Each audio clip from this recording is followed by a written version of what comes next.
Bonjour tout le monde, j'espère que vous allez bien aujourd'hui, malgré les nouvelles un peu qui arrivent sur les fils de presse concernant le cannabis. Le weed d'une compagnie qui s'appelle QC Gold Tech va bientôt se retrouver sur les tablettes de la SQDC et, selon mon avis personnel, et ça n'engage que moi-même, j'espère qu'il va y rester. Bref, de quoi on parle aujourd'hui, mesdames et messieurs? On parle du weed produit par Yvan Delorme, passé de chef de police à producteur de pot pour la compagnie justement appelée QC Gold Tech. On voit ici Lisette Delorme, ainsi que le bon vieux Yvan, avec leurs meilleures photos datant probablement de 2010 sur ce site qui a l'air d'avoir été fait dans les années 90. Si on va voir la fondation, pour être sûr de voir une belle collection de stock photos random de monde qui ont l'air bien sur des images à thématique verte. Et si on va voir leur offre pour aller voir la sorte de produits qu'ils vont nous offrir, le Pink Kush, Diesel Kush, Crystal, Gelato et Freezeland. Oh my god, je suis tellement content, je suis tellement excité.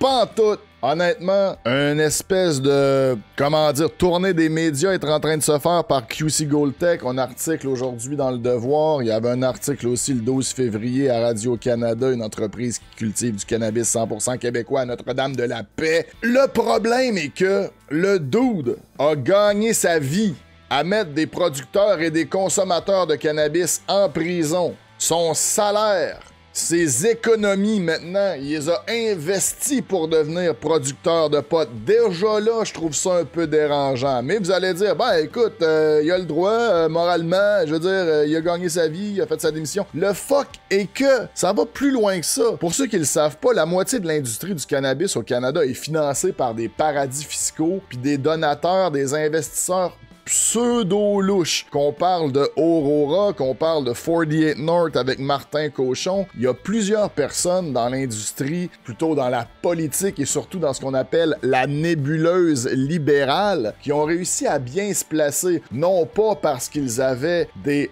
insider information ou des informations privilégiées, mais non, qu'est-ce que je dis là? Ce n'est pas ça du tout la raison. C'est bien sûr parce qu'ils avaient la bonne idée au bon moment, mais quel être incroyable ces libéraux qui ont su investir au cannabis, dans le cannabis plutôt, juste au bon moment. Félicitations à eux. Mais si je reviens particulièrement sur le cas de Delorme, puis je vous rappelle que les articles que je vous montre vont tout être disponibles dans la description, c'est fucking louche. Les liens avec toute l'enquête de l'UPAC, les amis de Jean Charest, les lien borderline avec la BCIA, la mafia, Coretti.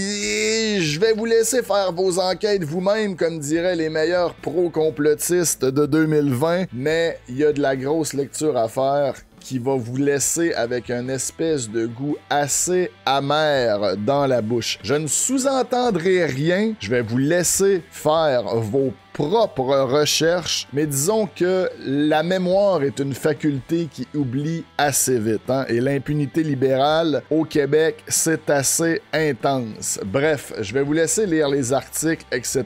là-dessus, mais s'il vous plaît, si vous voulez me faire plaisir, n'achetons pas les produits de QC Gold Tech. Laissons ça sur la tablette. On va encourager des producteurs québécois. Il y a du choix en masse, que ce soit des micros, des moyens ou des plus gros aussi. Allez-y pour ça. Merci.